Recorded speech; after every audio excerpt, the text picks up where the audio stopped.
রোজার মাসে যারা রোজা রাখে, এক হাদিসে নবীজি বলেন আস-সাওমু জুন্নাতুন, রোজা হলো ঢাল, যেটা দিয়ে মানুষ জাহান্নামের আগুন থেকে বাঁচবে। শত্রুর অস্ত্রের আঘাত থেকে যেমন ঢালের মাধ্যমে মানুষ নিজেকে রক্ষা করে, রোজাদার রোজার মাধ্যমে জাহান্নামের আগুন থেকে নিজেকে বাঁচাতে পারবে।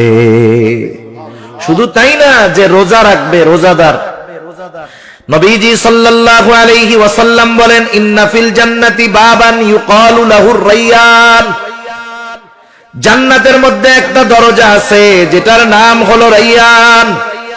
এটা স্পেশাল ভাবে শুধুমাত্র রোজাদারদের জন্য। নবীজি জানায়া দেন ওই জান্নাতের গেট থেকে ফেরেশতারা ডাকবে ফাআইনাস সাইমুন, কোথায় রোজাদারেরা, কোথায় রোজাদারেরা? শুধুমাত্র রোজাদারদের জন্য স্পেশালিটি। নবীজি বলেন এইভাবে জান্নাতের দরজা থেকে রোজাদারদেরকে আহ্বান করা হবে। এইবার যখন রোজাদারেরা ওই জান্নাতের গেট দিয়ে ঢুকে যাবে, দরজা আটকায় দেওয়া হবে, আর কাউকে এই জান্নাতে ঢুকতে দেওয়া হবে না। ওয়া ইন্নামা তুওয়াফাউনা উজুরাকুম ইয়াওমাল কিয়ামাহ ফামান যুহজিহা আনিন নার ওয়া উদখিলাল জান্নাতা ফাকাদ ফাজ। আল্লাহ রাব্বুল আলামিন বলেন কিয়ামতের দিন মানুষকে তার দুনিয়ার কর্মের পূর্ণ প্রতিদান দেওয়া হবে। ফামান যুহজিহা আনিন নার, যাকে জাহান্নাম থেকে বাঁচানো হবে, আগুন থেকে বাঁচানো হবে। ওয়া উদখিলাল জান্নাতা ফাকাদ ফাজ, জান্নাতে প্রবেশ করানো হবে, আগুন থেকে বাঁচানো হবে। আল্লাহ তাআলা বলেন ফাকাদ ফাজ, সে সফল হয়ে যাবে।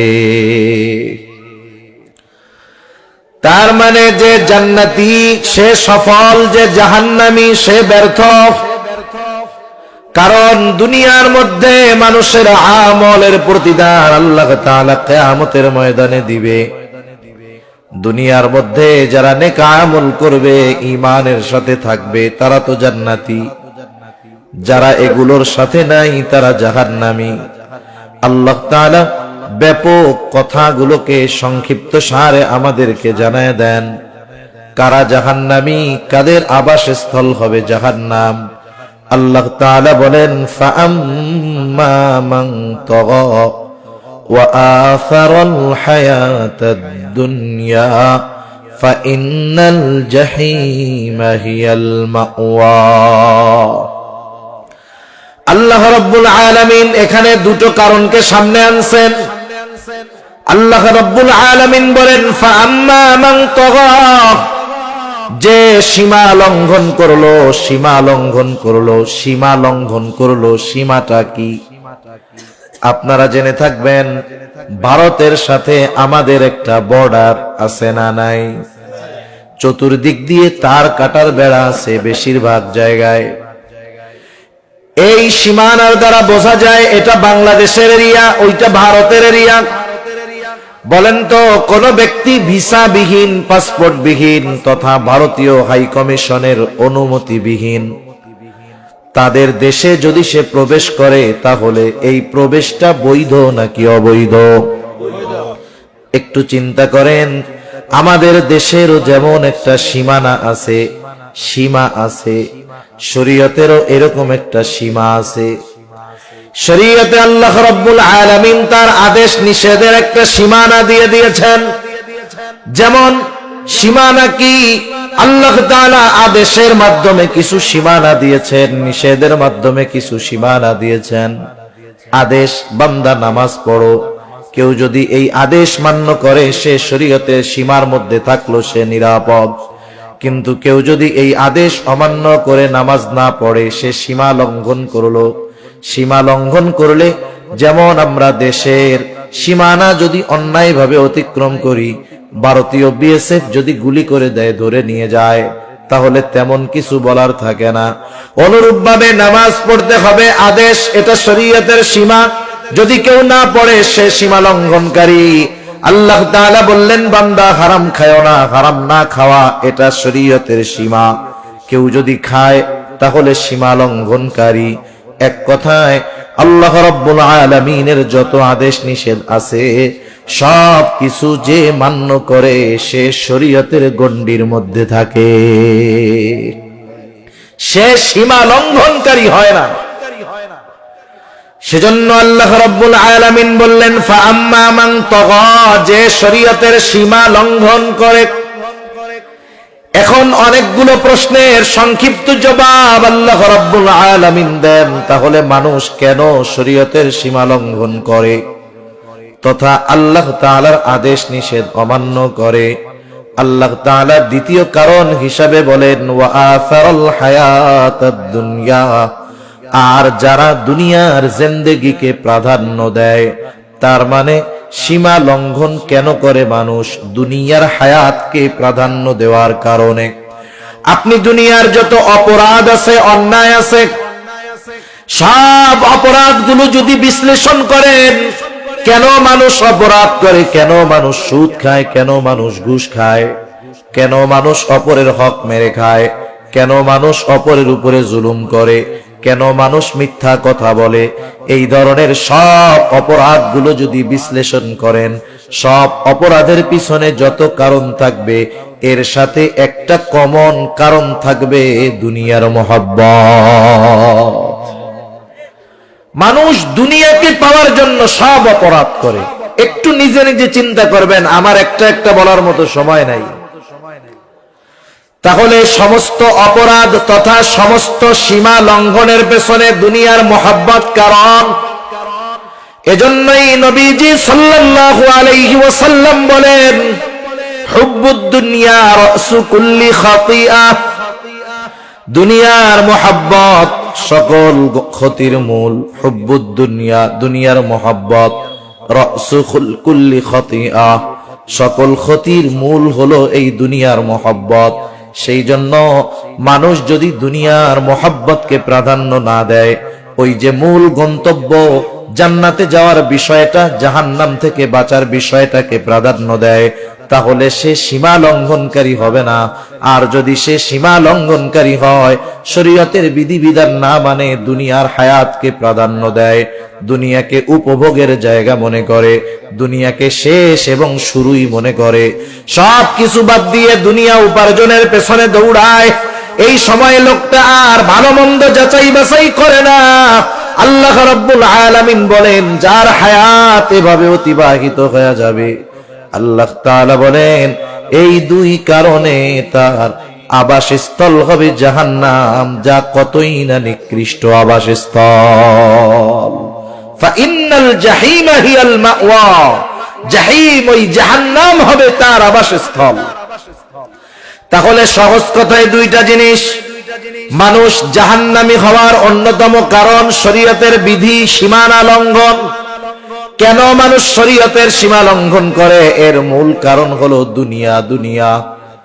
এরপরে আল্লাহ রাব্বুল আলামিন বলেন ওয়া আম্মা মান খাফা মাকামা রাব্বিহি ওয়া নাহান নাফসা আনিল হাওয়া ফাইন্নাল জান্নাতা হিয়াল মাওয়া।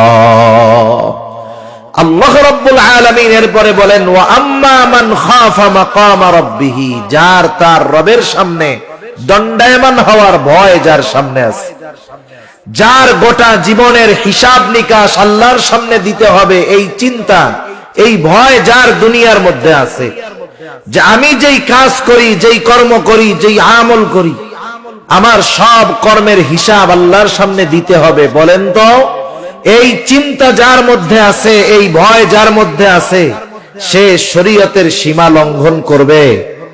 দুনিয়াতে যা মন চায় সে করবে? তাহলে বোঝা গেল আল্লাহ তাআলার ভয় মানুষকে জান্নাতি মানুষে পরিণত করে। কিয়ামতের ময়দানেও জান্নাতি মানুষ যারা, তারা তো ডান হাতে আমলনামা পাবে, ডান হাতে আমলনামা।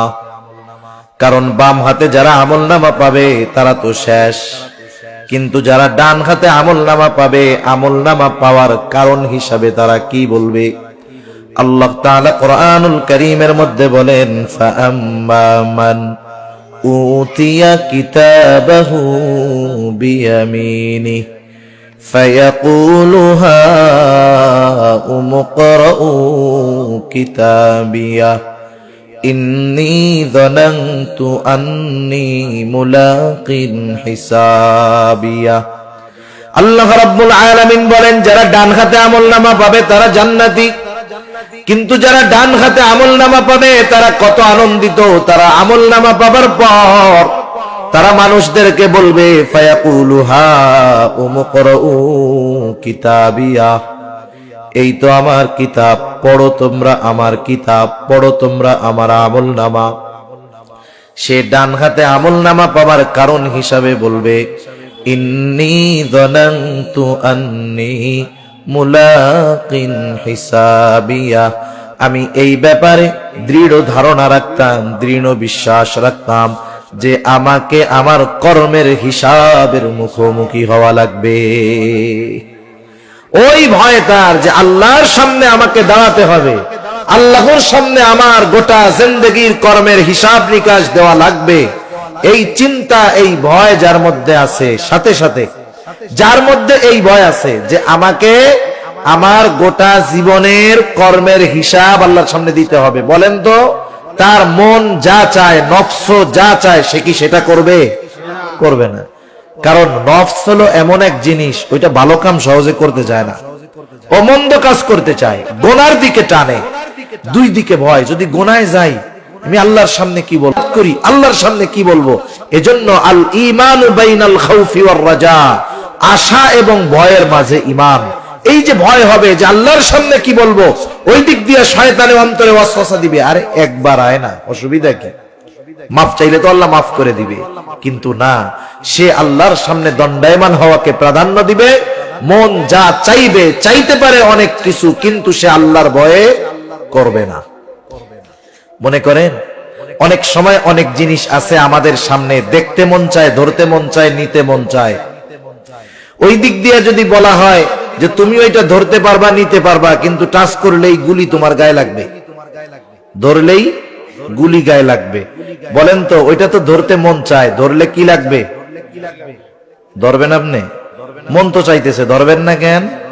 কারণ ধরলে কি আসবে? আঘাত আসবে। এই বিষয়টাই মনে রাখতে হবে। মন বহুত কিছু চাইতে পারে, কিন্তু মনের চাওয়া অনুযায়ী কিছু করা যাবে না। চিন্তা করতে হবে, আমাকে আল্লাহর সামনে দাঁড়াতে হবে। এ কথাই বলতেছে আল্লাহ তাআলা, ওয়া আম্মা মান খাফা মাকামা রাব্বিহ, যে তার রবের সামনে দণ্ডায়মান হওয়াকে ভয় করে, ওয়া নাহান নাফসা আনিল হাওয়া, আর মন যা চায় তা করে না, বরং আল্লাহ যা চায় সেটা করে, ফা ইন্নাল জান্নাতা হিয়াল মাওয়া, তার আবাসস্থল হবে জান্নাত।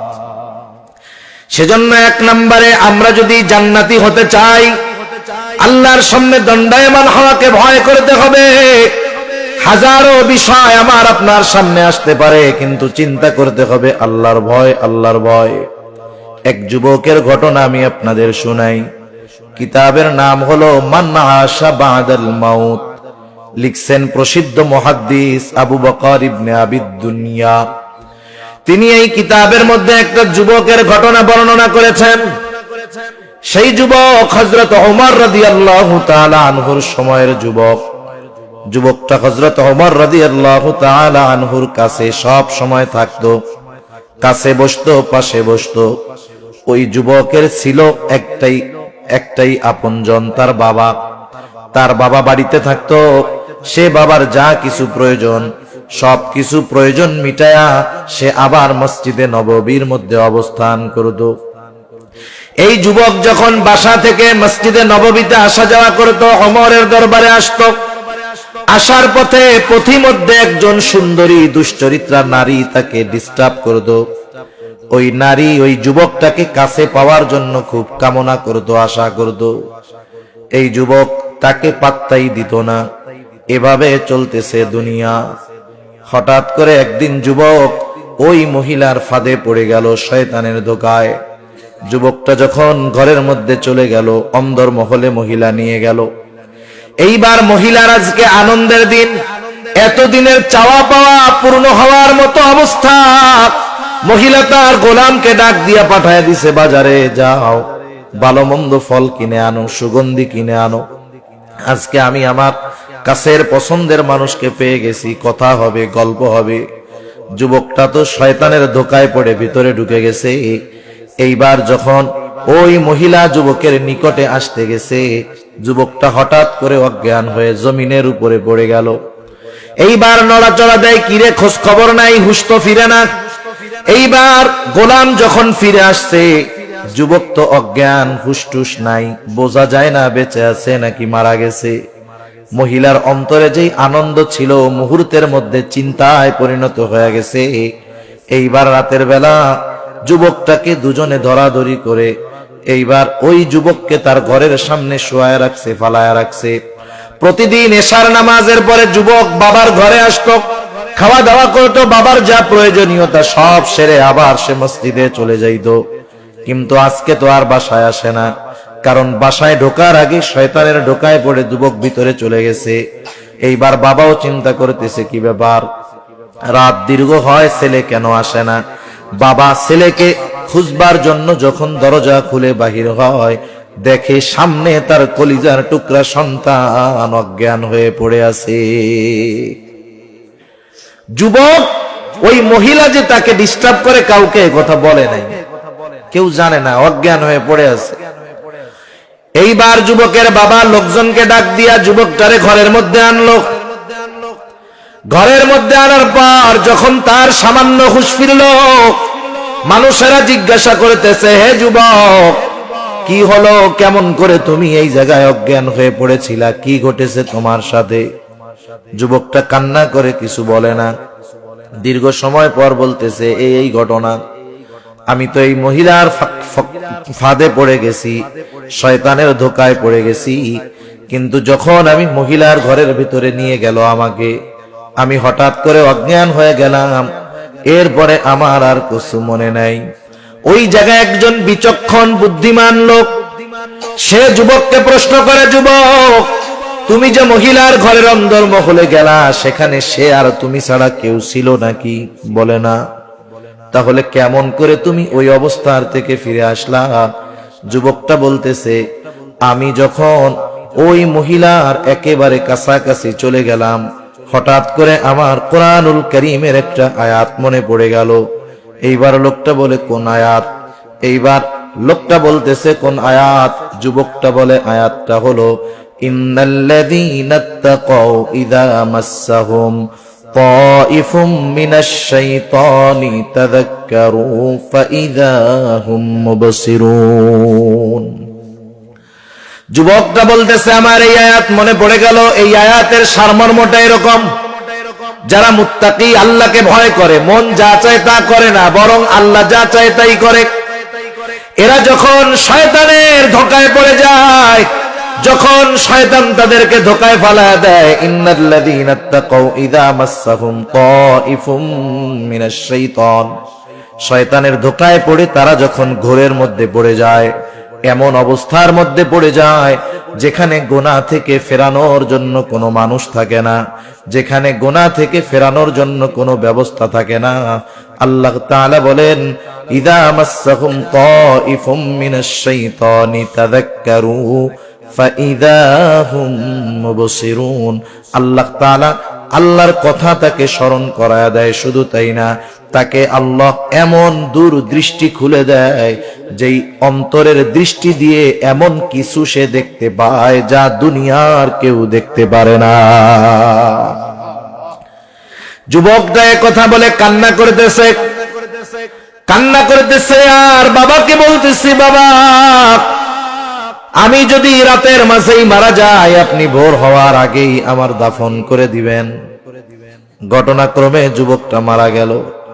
এইবার যুবকটাকে দাফন করে দিয়ে আসলো তার বাবা। হযরত ওমর রাদিয়াল্লাহু তাআলা আনহু পরের দিন সকালে দেখেন যুবকটা নাই।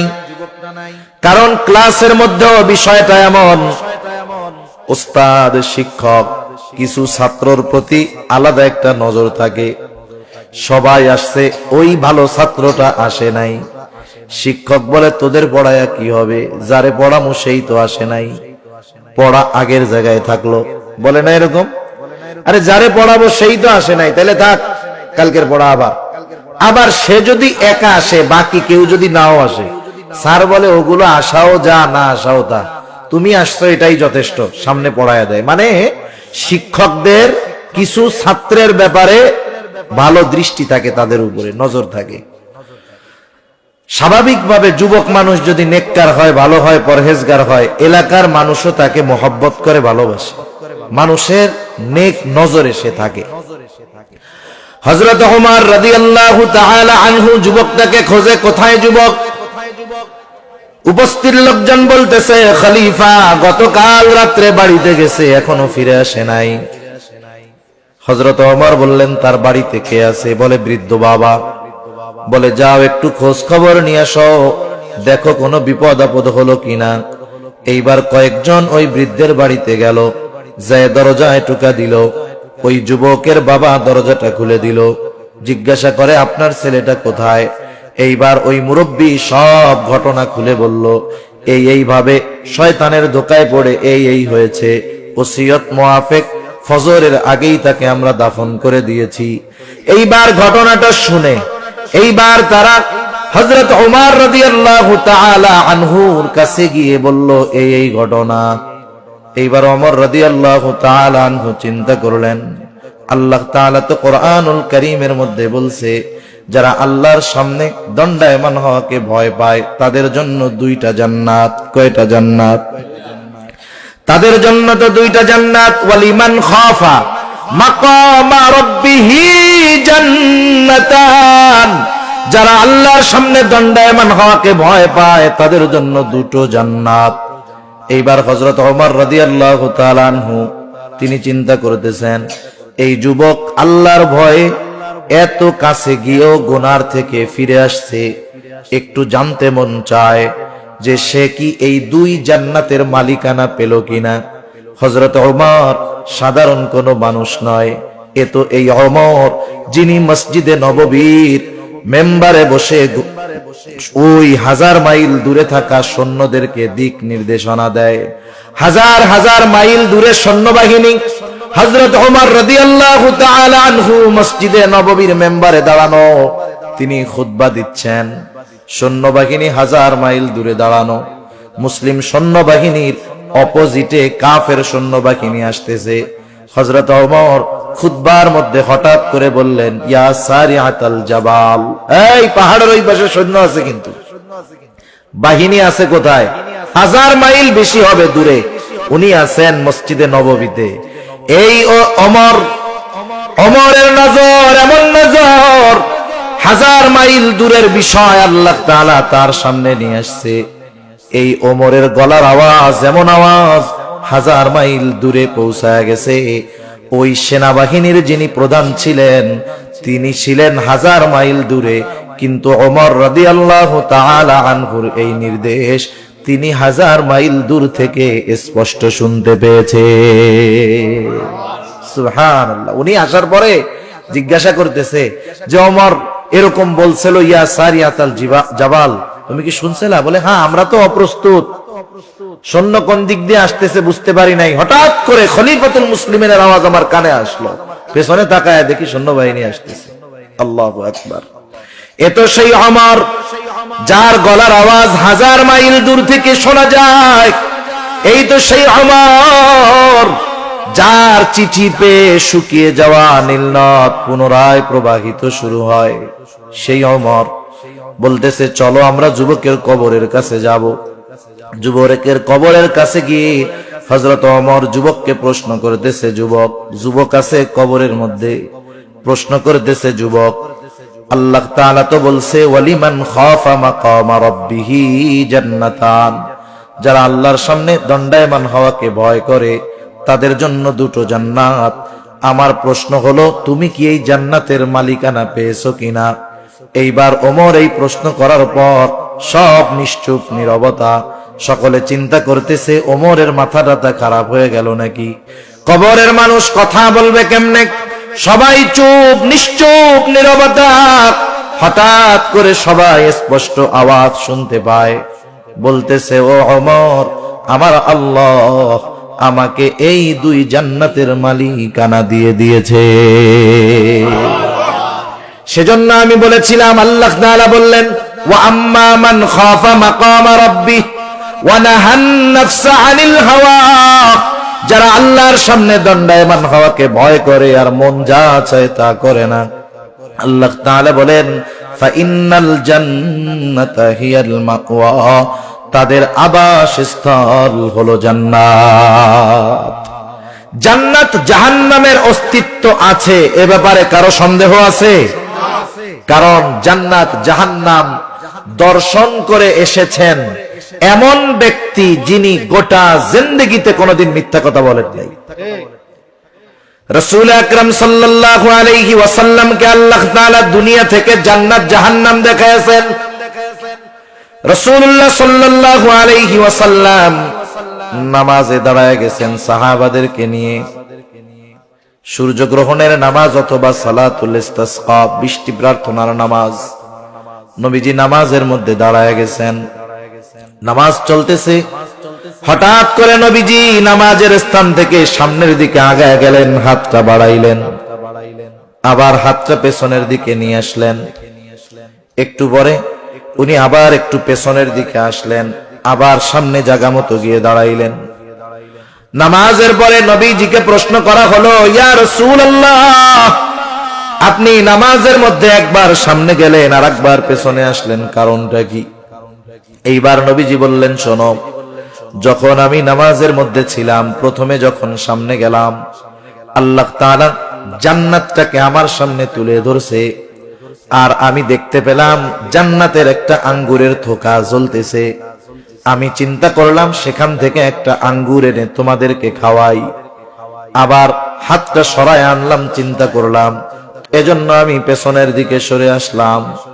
মোট কথা হলো, দুনিয়ার জমিন থেকে আল্লাহ তাআলা আমার আপনার নবীকে জান্নাত দেখায় আনছেন, জাহান্নাম দেখায় দিয়েছেন। সাথে সাথে আল্লাহ রাব্বুল আলামিন আমার আপনার নবীকে মেরাজে নিয়ে জান্নাত এবং জাহান্নামের সব অবস্থা আল্লাহ তাআলা দেখায় আনছে।